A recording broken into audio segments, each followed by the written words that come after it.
Sir Philip Sidney's An Apology for Poetry, The Defense of Poesy. Sir Philip Sidney was born on 30th November 1554 in Kent. In 1582, he was knighted and became Member of Parliament. In 1586, he was mortally wounded in the battlefield and succumbed to it. It is said, as he lay dying, Sidney composed a song to be sung by his deathbed. In the last quarter of the 16th century, the need for a proper understanding of the nature and function of poetry was widely felt. Moreover, in 1579, Stephen Gosson, who was a Puritan, published a treatise, The School of Abuse, in which he attacked poetry and drama of the age. The book was also dedicated to Sidney.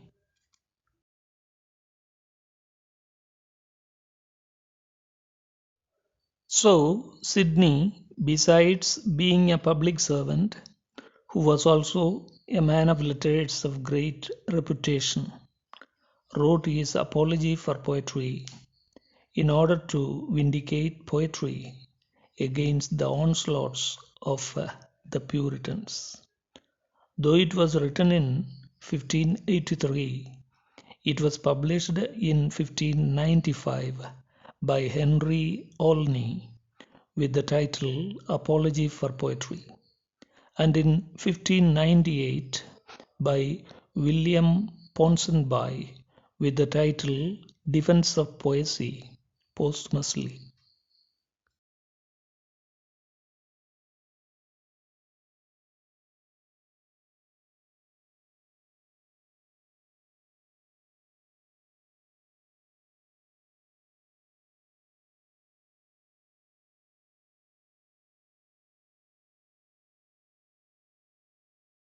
In Apology for Poetry, Sidney talks about the antiquity and universality of poetry.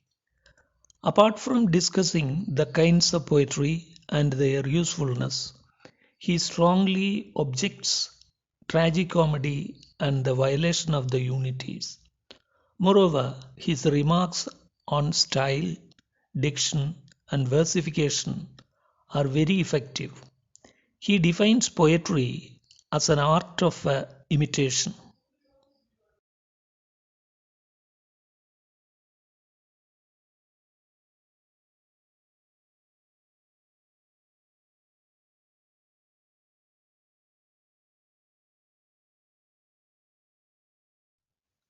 As it is representing, counterfeiting, or figuring forth, it is really a speaking picture, and so its end is to teach and delight. Sidney divides poetry into three broad divisions, namely religious poetry, philosophical poetry, and true kind of poetry. Religious poetry praises God, whereas philosophical poetry imparts knowledge of philosophy, history, and astronomy, etc. He is of the opinion that as it is the sweet food of sweetly uttered knowledge, it is not to be condemned. The third kind of poetry are divided into lyric, pastoral, heroic, tragic, comic, and satiric. Pastoral poetry deals with the loneliest life and thus arouses sympathy and admiration for simple life. Similarly, elegiac poetry arouses sympathy for the suffering and the miserable.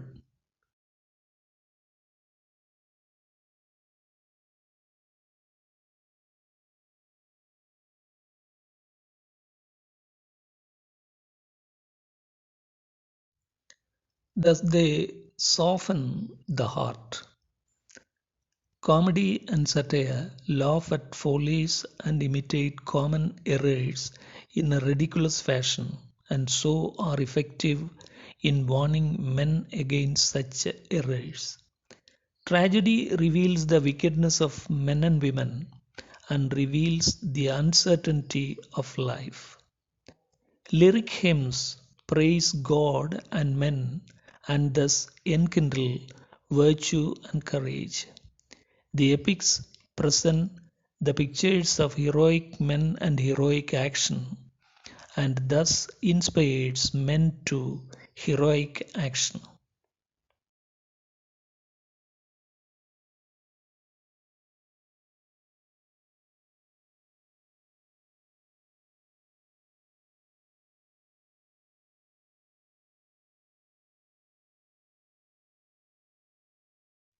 Thus, he argues and proves that there is no any evil in any of these kinds of poetry. The aim of poetry is accomplished by teaching most delightfully a notable morality, since the object of all arts and science is to lift human life to the highest altitudes of perfection. In a way, they are all servants of poetry.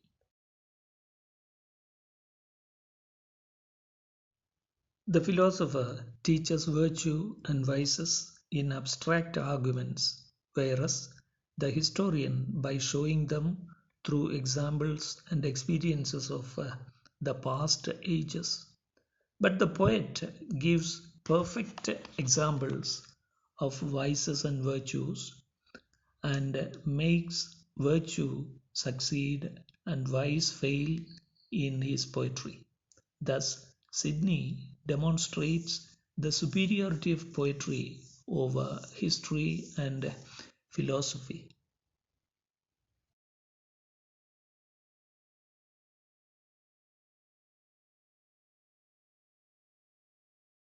The Senecan drama and the Aristotelian precepts were the source of Sidney's theory of tragedy.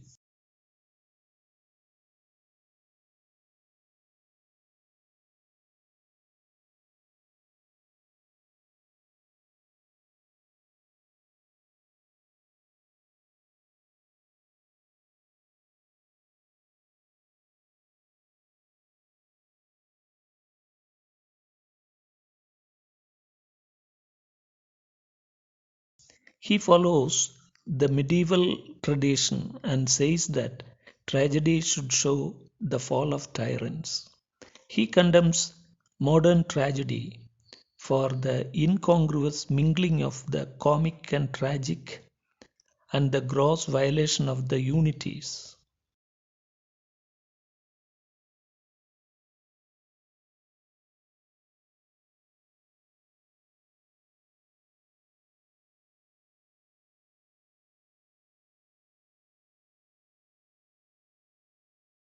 However, the rule of the three unities of action, place, and time were not followed in England even after his strict demand.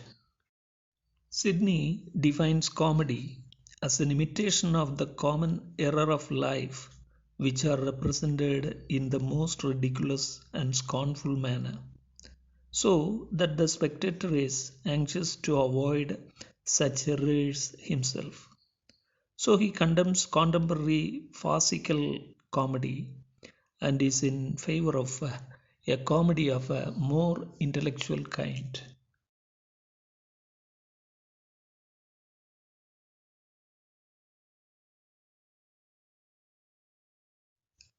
According to him, the proper material for comedy are the weaknesses, follies, and foibles of mankind of a harmless kind.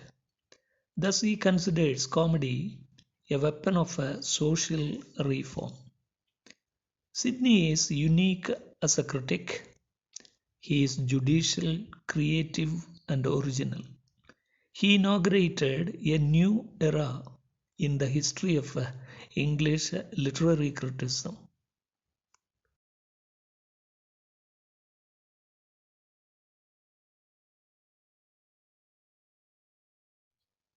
His practical criticism is an illuminating piece of literary criticism. Doubtless, his treatise is a landmark in the history of English criticism in England. So, more truly than Dryden, he is the father of literary criticism in England.